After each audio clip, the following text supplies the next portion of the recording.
Assalamualaikum warahmatullahi wabarakatuh. Saya Nurul Ilmiah akan membahas materi yang pertama mengenai awal mulainya perpecahan golongan dalam umat Islam. Yang pertama, berawal dari munculnya ilmu kalam. Ilmu kalam sendiri mempunyai pengertian sebagai ilmu yang membahas tentang dialektika para teolog atau orang-orang yang ahli agama, atau bisa dikatakan sebagai cara para teolog berdebat untuk mempertahankan pendapat mereka mengenai rukun iman, sifat-sifat Allah, dan lain-lain yang berhubungan dengan ketauhidan. Berawal dari Nabi Muhammad, semasa beliau masih hidup, tidak pernah ada permasalahan yang besar menjadi sebuah pertentangan dalam tubuh umat Islam. Setelah Nabi Muhammad wafat, maka diganti kepada Abu Bakar. Timbul beberapa permasalahan seperti banyaknya orang murtad, adanya perang Riddah, tetapi masih dapat diatasi sehingga tidak ada masalah serius tentang perdebatan pendapat dalam umat Islam. Selanjutnya di masa Umar pun tidak ada masalah yang serius bagi umat Islam. Setelah itu, di masa Utsman bin Affan, sudah timbul masalah yang serius dikarenakan wafatnya beliau yang terbunuh oleh demonstran. Maka dari itu, kekhalifahan diganti oleh Ali dengan tuntutan menemukan pembunuh Utsman. Pada masa Khalifah Ali, banyak mengalami tantangan, di antaranya yang pertama, tuntutan untuk mencari pembunuh Utsman. Yang kedua, adanya perang Jamal atau perang dengan Aisyah. Yang ketiga, adanya perang Siffin atau perang dengan Muawiyah. Perang Siffin awal mulanya dimenangkan oleh pihak Ali setelah adanya arbitrase atau kesepakatan politik antara dua belah pihak untuk menjembatani agar permasalahan antara kedua belah pihak itu dapat terselesaikan. Keadaan menjadi terbalik, Muawiyah menjadi unggul. Hal itu dikarenakan pada tengah-tengah peperangan, salah satu juru dari Muawiyah yaitu Amr bin As berbisik dengan Muawiyah untuk membuat strategi baru dengan mengangkat mushaf atau meminta untuk berdamai. Hingga kedua belah pihak itu sepakat untuk damai. Kemudian pihak Muawiyah diwakili oleh Amr bin As, sedangkan pihak Ali diwakili oleh Abu Musa al-Asy'ari. Dalam kesepakatan itu, pihak Muawiyah melakukan kecurangan yang awal mula bersepakat untuk melengser dua pemimpin, tetapi setelah pihak Ali menyatakan diri mundur dari kepemimpinan, pihak Muawiyah tidak menyatakan mundur, malah justru mendeklarasikan bahwa Muawiyah maju menggantikan posisi Ali sebagai pemimpin. Setelah peristiwa itu, kubu Ali terpecah menjadi dua. Yang pertama, kelompok Khawarij adalah kelompok yang meninggalkan atau keluar dari golongan Ali. Yang kedua, kelompok Syiah, yaitu kelompok yang tetap mendukung Ali. Peristiwa inilah yang pertama kali mengakibatkan terjadinya aliran-aliran yang banyak dalam Islam. Awalnya didahului oleh persoalan politik kekhalifahan, kemudian merambat kepada persoalan agama. Materi yang kedua yaitu aliran Mu'tazilah dan aliran Asy'ariyah. Yang pertama akan kita bahas yaitu aliran Mu'tazilah. Mu'tazilah sendiri memiliki pengertian sebagai aliran yang diikuti oleh kaum yang memisahkan diri dari Ali dan Muawiyah dalam langkah berpolitik yang menyebabkan awal mula perpecahan. Adapun doktrin-doktrin dari aliran Mu'tazilah meliputi yang pertama at-tauhid atau ketuhanan. Dalam aliran ini menganggap bahwa mustahil melihat Allah di akhirat nanti. Kemudian menganggap bahwa Al-Quran adalah makhluk. Yang kedua, al-adl. Tuhan mengkehendaki keburukan. Keadilan Tuhan bisa berupa mengutus Rasul, berbuat baik dan terbaik, serta perbuatan manusia. Yang ketiga, al-wa'ad wal-wa'id. Allah telah memberikan janji dan ancaman. Janji berupa surga bagi orang yang berbuat baik, ancaman mendapatkan neraka bagi orang yang musyrik. Kemudian al-manzil baina al-manzilatain.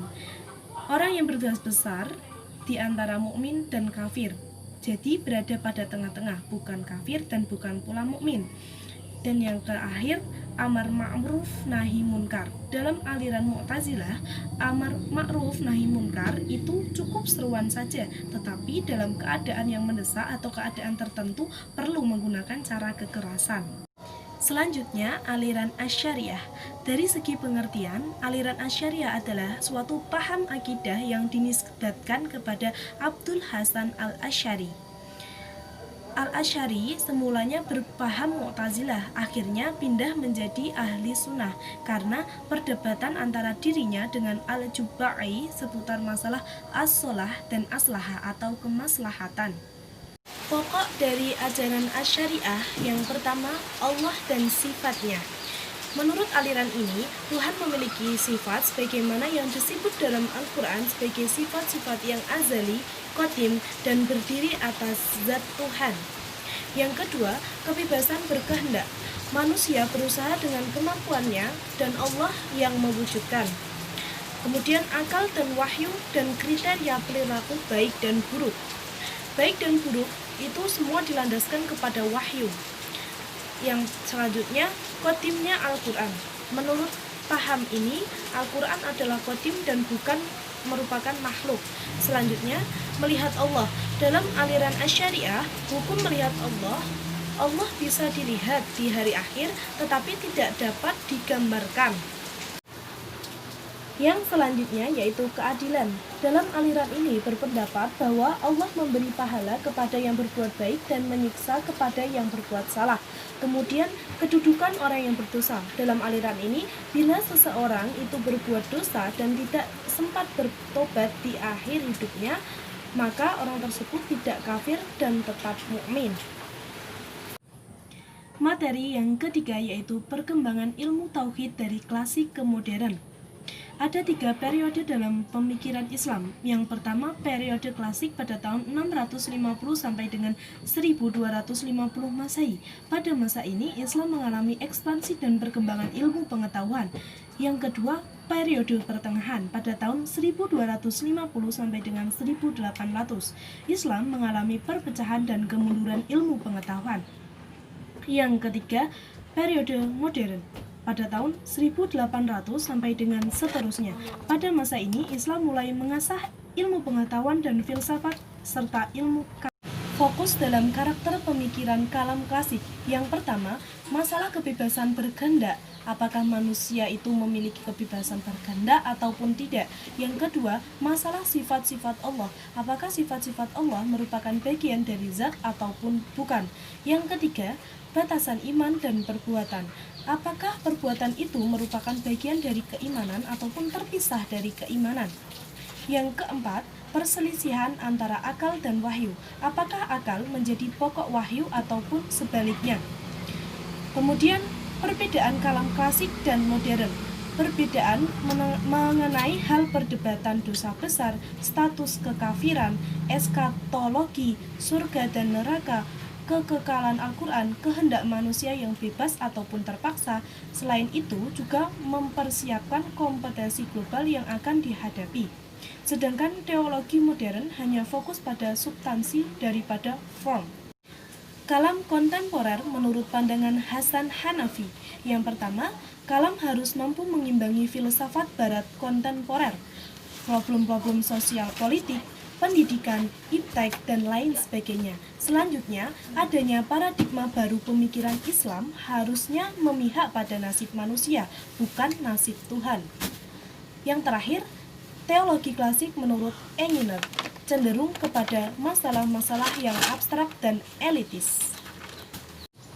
Sekian materi dari saya mengenai awal mulainya perpecahan golongan dalam umat Islam, aliran Mu'tazilah dan Asy'ariyah, serta perkembangan ilmu tauhid dari klasik ke modern.